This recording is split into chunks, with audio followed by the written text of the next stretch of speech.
Today we're breaking down some of the most genius studio designs on YouTube from everywhere on the screen to focus on him. It just looks so nice because she's contrasting herself so well against the background. In my humble opinion, as someone who teaches this stuff, and sharing some tips and advice for you to make your own videos look better. Because if you're one of those fellow weirdos out there who want to make videos here on the internet, or have to show up for Zoom calls and want to be taken seriously, having a well-designed video setup is a game changer.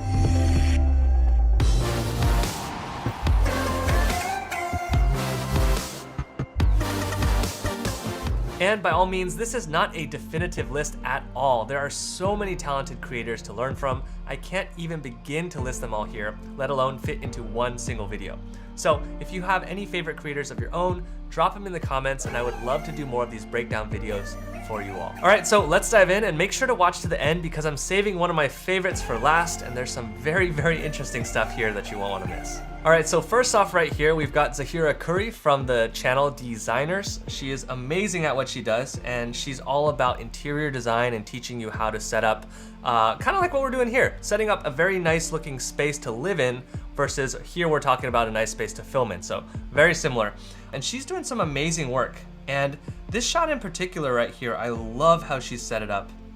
The first thing I notice is that she has a very nice high contrast color choice. So she's playing with this black and white concept for her studio, this black and white color palette where she's dressed, she's lit herself very brightly and she's wearing this brilliant white shirt, I guess.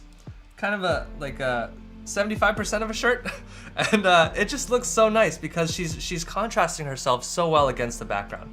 And plus, I'm not making fun of her shirt here. It looks so good. It looks the part because she's a designer and she's really trying to bring you into this space, into this design mindset to fully appreciate the content that she's creating for you. And speaking of which, this high contrast look is actually pretty difficult to pull off without it feeling a little bit too jarring, right? And because she's a designer, she pulls this off really well. She pairs this high contrast color choice with a soft, even glow from her lighting to pull off this really classy look. The other thing here too, kind of thinking more big picture, this behind the desk shot that she's got where she's sitting behind the desk, kind of like I am right here, this is such a great shot for teaching specifically.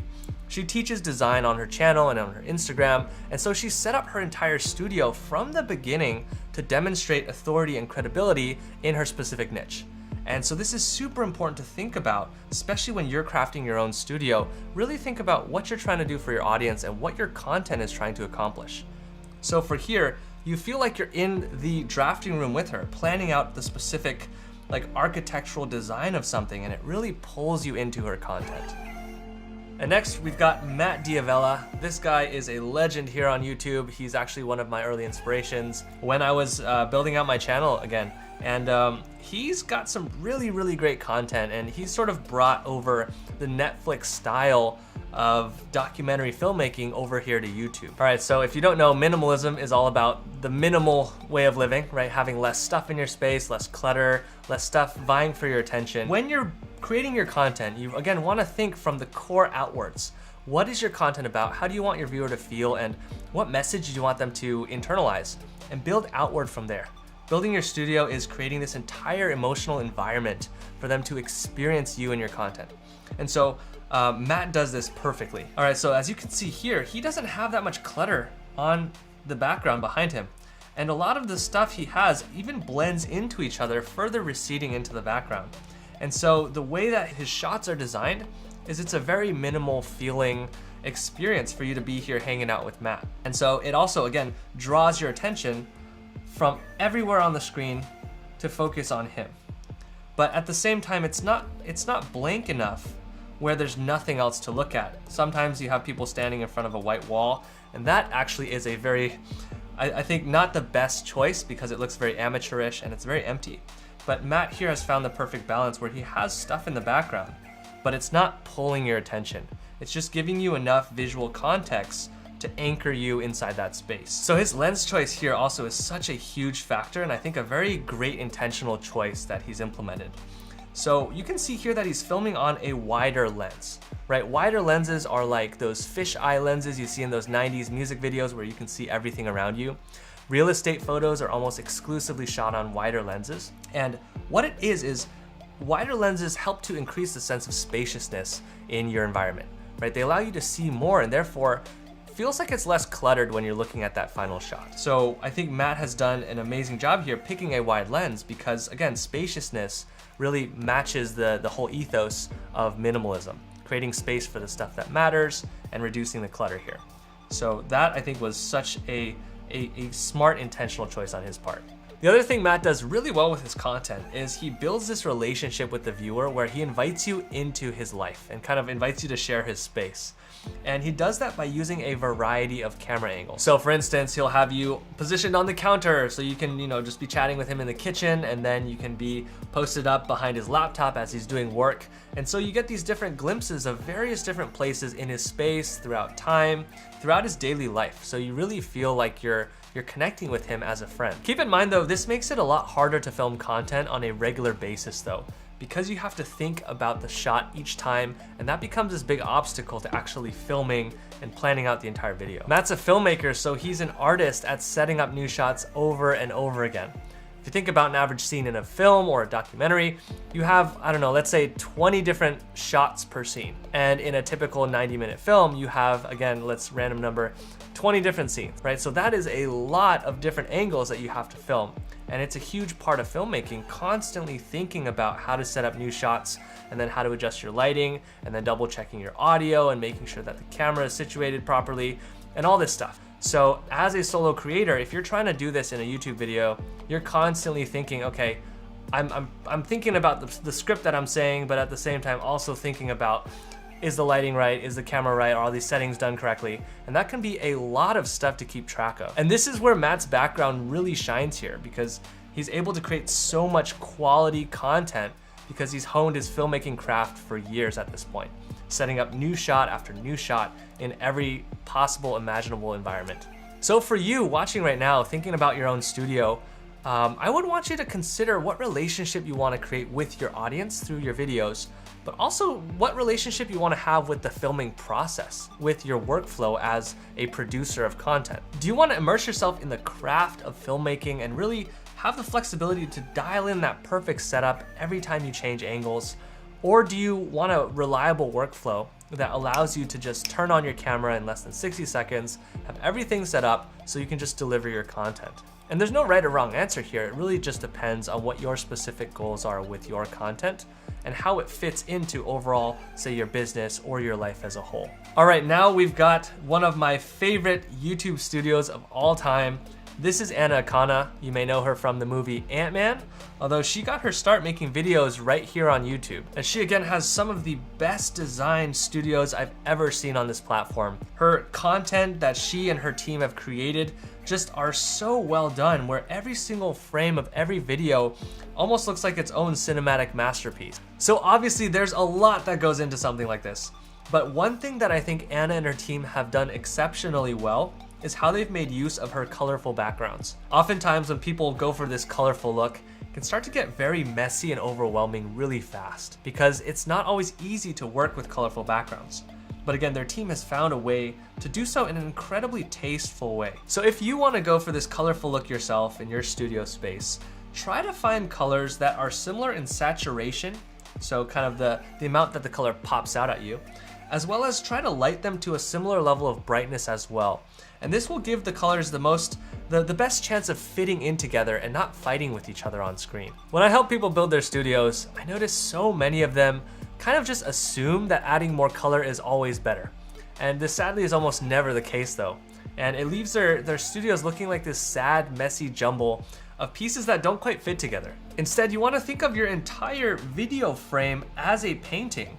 And you want to make sure everything you place in that frame, from the background colors to the decorations you have, even to yourself, you want to make sure all of the pieces really fit together cohesively. Then I also wanted to point out the lens choice here. In contrast to Matt's setup from earlier, Anna's using a longer lens choice for more of this performer feeling in her content. This is how we see people up on stage from a distance, and this longer lens gives you that same gravitas you would get when you're watching some sort of performance art. And by doing so, she's intentionally making space for her message to hit. right? So if you think about it, if you're walking down the street, for instance, and some random stranger is talking to you, you're in the mental frame of mind to ignore them because they are intruding on your mental space. But when you sit down in a theater and the lights go down and a person steps into the spotlight, you can almost hear a pin drop because of the way the entire environment is structured to put you into receptive listener mode. The focus is put onto that speaker because of everything from the way the chairs are oriented to face the stage, to the way the person is lit from above with a spotlight. Everything about it says this person has something worth listening to, so you better pay attention. And I think Anna and her team understand this so well because her content is about mental health and about sharing guidance for folks who are feeling like they're struggling with life, which honestly is all of us at some point or other, or like if you're like me, like at all times 24/7, right? And this is why I think video is honestly such a powerful special medium that we have. We have the chance to impact people, not just at this surface level information level, right? But we can really move people at a heart level to have this deeper human impact on people who watch our videos. And that's why I also got into video to begin with over a decade ago. The power to meet someone in a place where you can lift them up through the message that you bring, but also this magic of video to have this deeper relationship with people at scale through the internet is honestly just so amazing to me. I still can't fully wrap my mind around it. It's space travel, where you can impact people thousands of miles away, plus time travel, because you can have a video that's constantly racking up views and having that one-on-one impact with person after person years after you've already published a video. And so it's superpowers, right? Video is space travel and time travel, and I just think that's the coolest thing ever. And so this is why I think it's so important to learn how to do this stuff the right way, in a way that can maximize the impact that you have with the people that you're gonna be serving with your videos. So by the way, I actually just wanna give a huge shout out too to Eric Lombard.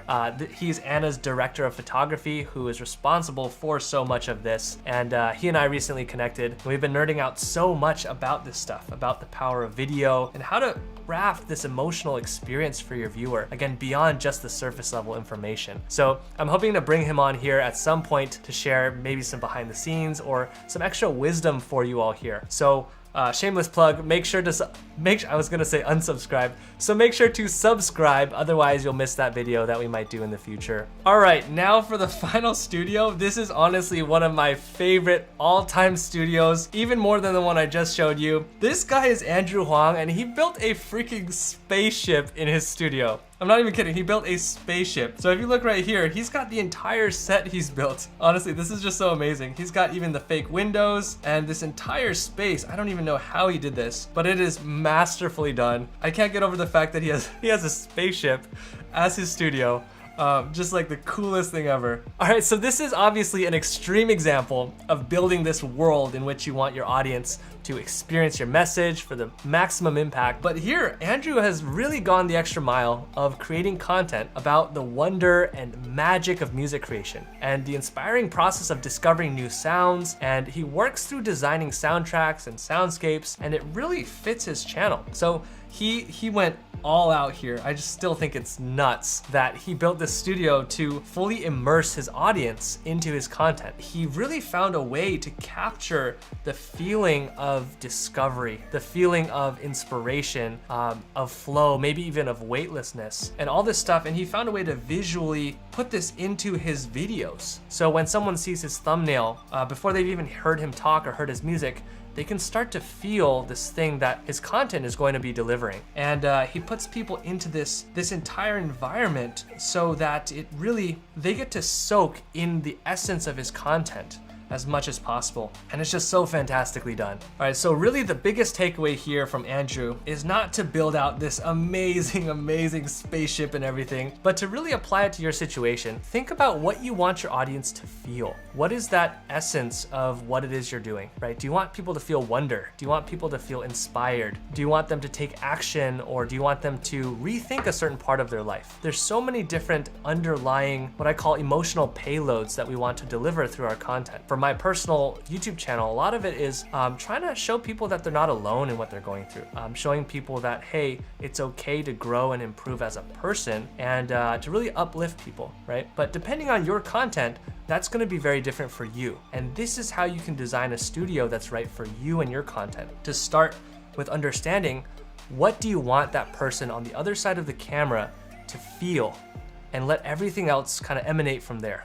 Build upwards from that core emotion. So anyways, pulling back from the philosophy for a little bit, Andrew also has some other studio setups, and I wanted to give you something else that was tangible besides go build a spaceship in your basement. But besides his spaceship studio, not every one of us has the time or energy to build an entire set like that. But his regular studio space is also very noteworthy, and I wanted to share that with you too. What he's done here with his space is he has a very consistent bright white setup, and that actually is not that common compared to a lot of the darker setups you find on YouTube. And the reason for that is when you're filming content, you want a consistent lighting environment to play with. And so it's difficult to play with natural daylight because the clouds are going by and the lighting is constantly changing, even as the sun moves across the sky. And so because of that, we want to use artificial lighting. And it's very difficult to replicate real daylight with artificial lights, unless you really know what you're doing and have the time to iterate over and over and over again to get there. And one thing that Andrew has done really well is he's kind of found this way to sort of replicate real daylight, but also create this special, just bright white, like you're in a lab kind of feeling with his content. He has this white background, and it's very distinctive to the content that he's creating. It's just a very clean look, and ignoring the fact that he's got a mess in the background, but I think that's part of the appeal of it. And what he's done to achieve this kind of a look is he's just flooding his space with light. And if you think about natural daylight, that's the quality that gives it that sort of feeling. Light is being bounced around all over the place, through the clouds, around in the room as it's coming in through the windows, to give you a lot of ambient light. So if you're trying to achieve this look at home, something that you can do here is just, number one, pump a ton of light into your space, and number two, have a bunch of white walls and white furniture to bounce that light around. So that way the light bounces off this wall and then bounces here and then bounces here, bounces everywhere, so it lights you up evenly without these harsh shadows. And when you do that, when you remove those shadows, you start to end up with a look. It's kind of like what Andrew has done here. All right, well, I hope you enjoyed this breakdown. Like I mentioned, we barely scratched the surface here. There's only so much we can go into with one video here. But if you like this, I'll throw a couple other videos somewhere on the screen that I think you'll enjoy. And if you want to get your own studio setup done right with a clear, structured approach, a community, and some expert help by me and some other folks, come join me in the next cohort of our Dream Studio course, and I can help you work through that process together. Links to all that fun stuff down below, along with a free mini course that I put together here for you if you're interested. You can find all that down below. And aside from that, stay well, my friends, stay healthy, and I love you all. Spaceship! Spaceship! Spaceships!